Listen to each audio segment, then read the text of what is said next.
بسم الله الرحمن الرحيم. الحمد لله رب العالمين. الحمد لله حمدا كثيرا طيبا مباركا فيه. نحمده سبحانه وتعالى ونشكره ونتوب إليه من كل ذنب ونستغفره، فهو وحده غفار الذنوب وستار العيوب وعلام الغيوب. أشهد أن لا إله إلا الله وحده لا شريك له، بيده مقاليد السماوات والأرض، يعز من يشاء ويذل من يشاء، وهو على كل شيء قدير. وأشهد أن سيدنا ونبينا محمدا عبده ورسوله، نبيه من خلقه وصفيه وخليله، فهو البشير النذير، السراج المزهر المنير، خير الأنبياء مقاما وأحسن الأنبياء كلاما، لبنة تمامهم ومسك ختامهم، دافع الإسرار والإغلال، الهادي إلى الخير بأقواله وأفعاله، سيدنا وحبيبنا وشفيعنا وقرة أعيننا محمد صلوات الله وسلام ربي عليه. اللهم صل على سيدنا محمد الفاتح لما أغلق والخاتم لما سبق، ناصر الحق بالحق والهادي إلى صراطك المستقيم، وعلى آله وصحبه حق قدره ومقداره العظيم. أما بعد، فيا عباد الله، أوصيكم ونفسي المذنب المخطئ بتقوى الله وطاعته، فقد فاز المتقون، فقد فاز من اتقى. وقال الله سبحانه وتعالى في القرآن الكريم وهو أصدق القائلين: أعوذ بالله من الشيطان الرجيم، بسم الله الرحمن الرحيم. يا أيها الذين آمنوا اتقوا الله حق تقاته ولا تموتن إلا وأنتم مسلمون.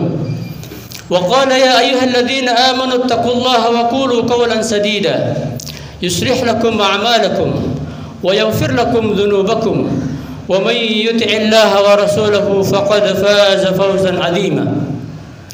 وقال: يا أيها الناس اتقوا ربكم الذي خلقكم من نفس واحدة وخلق منها زوجها وبث منهما رجالا كثيرا ونساء، واتقوا الله الذي تساءلون به والأرحام، إن الله كان عليكم رقيبا.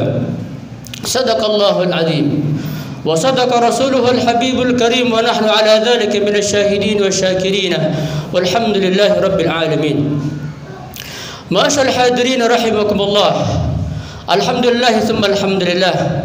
Marilah kita panjatkan puja-puji syukur kehadirat Allah Subhanahu wa taala atas limpahan nikmat, karunia, hidayah, taufik yang Allah berikan kepada kita, sehingga dengan nikmat-nikmat tersebut alhamdulillah kita hari ini dapat hadir ke tempat yang penuh berkah ini, baitun min buyutillah, dalam rangka melaksanakan salah satu kewajiban yang Allah berikan kepada kita sebagai seorang muslim, yaitu salatul Jumat secara berjamaah.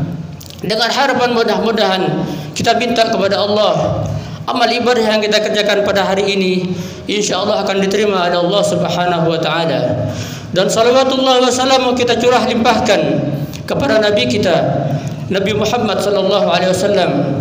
Kita berharap dengan salawat yang sering kita baca kepada Rasulullah sallallahu alaihi wasallam, kita umat yang jauh dari ajaran Rasul, yang jauh dari sunnah-sunnah Rasulullah sallallahu alaihi wasallam, dengan salawat tersebut akan menyebabkan kita dekat dengan sunnah Rasulullah sallallahu alaihi wasallam, dan nanti di yaumil akhir insyaallah kita sama-sama mendapatkan syafaatul uzma daripada baginda Rasulullah sallallahu alaihi wasallam. Ma'asyarul hadirin rahimakumullah. Allah berfirman dalam Al-Qur'an Al-Karim pada suratul Bara'ah ayat 36. A'udzu billahi minasyaitonir rajim. Inna 'iddatasy syuhuri 'indallahi 12 syahran fi kitabillah. Yauma khalaqas samawati wal ard minha arba'atun hurum. Dzalika ad-dinul qayyim. Fala tadlimu fihinna anfusakum. Wa qatilul musyrikina kaffatan kama yuqatilunakum kaffah. Wa'lamu annallaha ma'al muttaqin. Kata Allah Subhanahu wa taala bahwasanya Inna iddatash syuhur, hitungan bulan di sisi Allah Subhanahu wa taala, dalam ketetapan Allah, ketika Allah menciptakan langit dan bumi, ada 12 bulan kata Allah Subhanahu wa taala. Dan di antara 12 bulan tersebut ada 4 bulan yang Allah nyatakan sebagai bulan haram, atau istilah dengan syahrul hurum. Bulan haram adalah bulan yang dimuliakan dalam agama kita. Bulan haram adalah bulan yang sangat istimewa.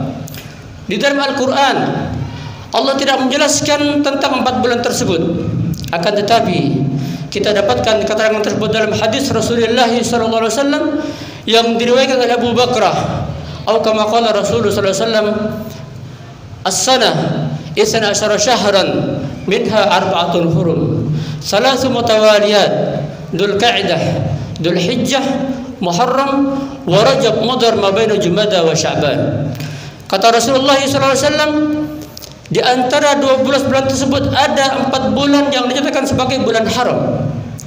3 bulan berturut-turut kata Rasul, Dzulqa'dah, Dzulhijjah, Muharram, dan 1 terpisah, yaitu bulan Rajab, bulan di antara Jumadal Tsani dan Sya'ban. Ma'asal hadirin rahimakumullah, kalau kita membaca sejarah dalam Islam, begitu banyak peristiwa-peristiwa yang terjadi pada bulan Rajab ini. Mulai hijrahnya Rasul sallallahu alaihi wasallam ke negeri Habasyah pada waktu itu, dan di antara peristiwa yang sangat besar, peristiwa yang sangat agung terjadi pada bulan ini adalah peristiwa Al-Isra wal Mi'raj Nabi Muhammad sallallahu alaihi wasallam. Ma'asyiral ikhwah rahimakumullah, mari kita gali hikmah serta ilmu-ilmu pelajaran yang dapat kita petik melalui peristiwa Isra dan Mi'raj Nabi Muhammad sallallahu alaihi wasallam. Ma'asyiral ikhwah rahimakumullah, pada Isra wal Mi'raj kita dapatkan akan keagungan Allah Subhanahu wa taala, akan kebesaran Allah Subhanahu wa taala. Kita lihat bahwa Allah sangat besar. Kebesaran Allah sangat nampak dalam peristiwa tersebut. Bagaimana kita lihat peristiwa yang sangat luar biasa, peristiwa yang sempat membingungkan umat manusia pada waktu itu, yang mana memang hakikatnya peristiwa di luar nalar manusia. Peristiwa Isra wal Mi'raj adalah Al-Isra adalah di saat Ar-Rasul diberangkatkan oleh Allah dari kota Mekah menuju Masjidil Aqsa Baitul Maqdis dalam waktu yang sangat singkat dan jarak tempuh yang sangat jauh. Kalau diceritakan pada waktu itu, umat manusia ketika ingin datang sampai dari kota Mekah ke Baitul Maqdis, maka membutuhkan waktu berbulan-bulan dengan menaiki unta dan atau kuda. Tapi baginda Rasulullah SAW diisrakan oleh Allah dari Baitullahil Haram ke Baitul Maqdis, lalu dimi'rajkan oleh Allah dari Baitul Maqdis ke Sidratul Muntaha, dan kembali pada malam itu juga. Ini adalah menunjukkan bahwasanya keagungan Rasulullah SAW dan tanda bukti kebesaran nubuah Rasulullah SAW. Peristiwa tersebut diabadikan dalam Al-Quranul Karim pada surat yang sama, yaitu suratul Isra. Firman Allah Subhanahu wa taala, Subhanalladzi asra bi'abdihi lailan minal masjidil haram ilal masjidil aqsa alladzi barakna hawlahu linuriyahu min ayatina innahu huwas samiul basir. Ma'asyiral hadirin rahimakumullah, mari kita lihat ilmu yang kita dapat dalam peristiwa Isra Mi'raj tersebut. Kita perhatikan Isra wal Mi'raj adalah dikhususkan untuk Nabi Muhammad sallallahu alaihi wasallam. Ini menunjukkan akan keagungan Rasulullah sallallahu alaihi wasallam, yang mana peristiwa Isra wal Mi'raj tidak pernah terjadi kepada nabi-nabi sebelum baginda Rasulullah sallallahu alaihi wasallam. Dan pelajaran yang pertama kita petik adalah bahwa Allah adalah zat yang maha mulia, zat yang maha perkasa, dan alam semesta ini adalah di bawah ini Allah Subhanahu wa taala, dan Allah berhak melakukan apapun sesuai kehendak Allah Subhanahu wa taala. Ma'asyiral ikhwah rahimakumullah, pada Isra wal Mi'raj juga kita dapatkan akan keagungan agama Islam, akan kebesaran agama yang kita anut. Karena memang hakikatnya tidak ada perbedaan antara Islam dengan agama-agama terdahulu, dengan risalah-risalah para anbiya, dan bahkan para nabi pun tidak ada perbedaan antara beliau dengan Nabi Rasulullah SAW. Kita lihat ketika Nabi Muhammad dimi'rajkan oleh Allah Subhanahu wa taala, beliau disambut oleh para anbiya pada waktu itu dengan sambutan marhaban bil akhis salih wan nabi salih. Selamat datang kata para nabi dengan saudara yang mulia, seorang yang baik, yang saleh, dan juga dengan seorang nabi yang saleh pula. Ini menggambarkan bahwasanya hubungan antara anbiya sangat kuat. Ikatan saudara yang ada pada mereka sesuai dengan sabda Rasul sallallahu alaihi wasallam bahwasanya anbiya itu adalah bersaudara. Al-anbiya kulluhum ikhwatun 'allad, ummahatuhum syatta, walakin dinuhum wahid. Kata Rasulullah SAW bahwasanya para nabi itu hakikatnya adalah saudara seayah. Wa ummahatuhum syatta, ibu mereka beda, walakin dinuhum wahid. Agama mereka adalah satu. Apa agama mereka? Inna dina indallahi al-Islam. Maka dari itu masyaallah rahimakumullah, Sayyidina Umar bin Khattab satu saat datang kepada baginda Rasul sallallahu alaihi wasallam dan di tangannya membawa lembaran-lembaran yang berisikan akan kitab Taurat pada waktu itu. Dan dilihat sama Rasul bahwa Sayyidina Umar begitu kagum dengan lembaran tersebut. Beliau begitu bangga dengan Taurat tersebut. Lalu apa kata Rasul sallallahu alaihi wasallam? Ya Umar, laqad ji'tukum biha bayda nakiyah. Law kana Musa hayyan ma ausahu ila tibai, kata Rasul. Wahai Umar, aku telah datang kepada kalian dengan agama yang bersih dan suci, kata Rasulullah. Itu al-Islam. Kalau seandainya Nabiullah Musa hidup, maka tidak ada pilihan baginya kecuali akan mengikutiku, kata Rasulullah sallallahu alaihi wasallam. Pelajaran yang kita petik pula ketika Rasulullah sallallahu alaihi wasallam tiba di Baitul Maqdis.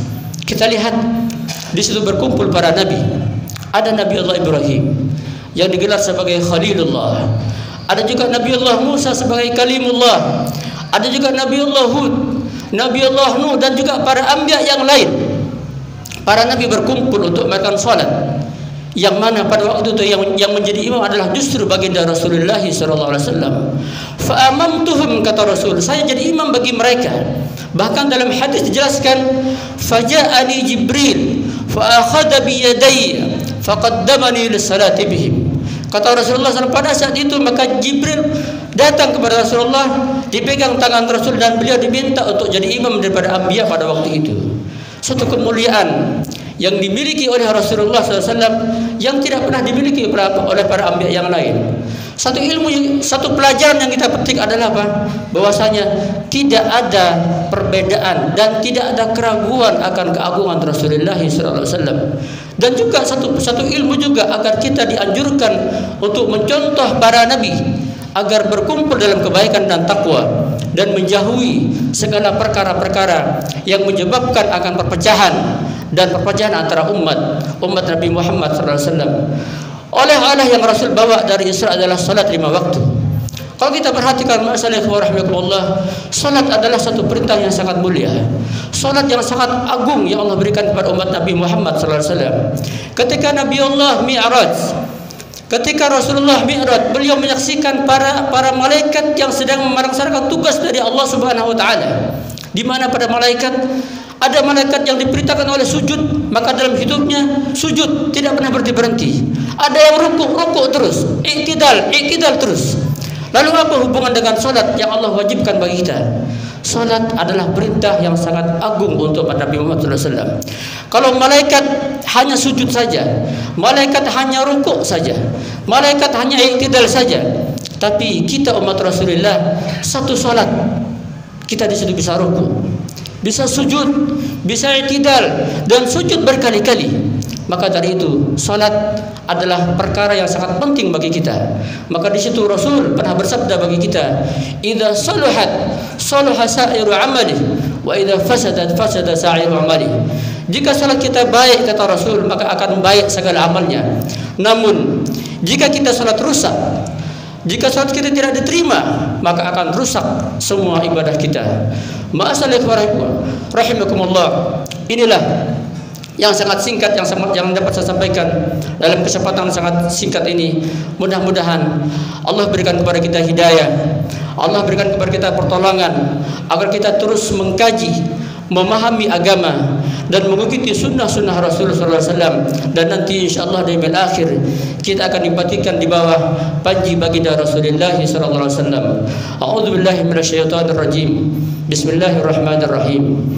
Wal 'asr innal insana lafi khusr illa alladhina amanu wa 'amilus shalihat وتواصوا بالحق وتواصوا بالصبر. بارك الله لي ولكم من القرآن العظيم ونفعني وإياكم بما فيه من الآيات وذكر الحكيم.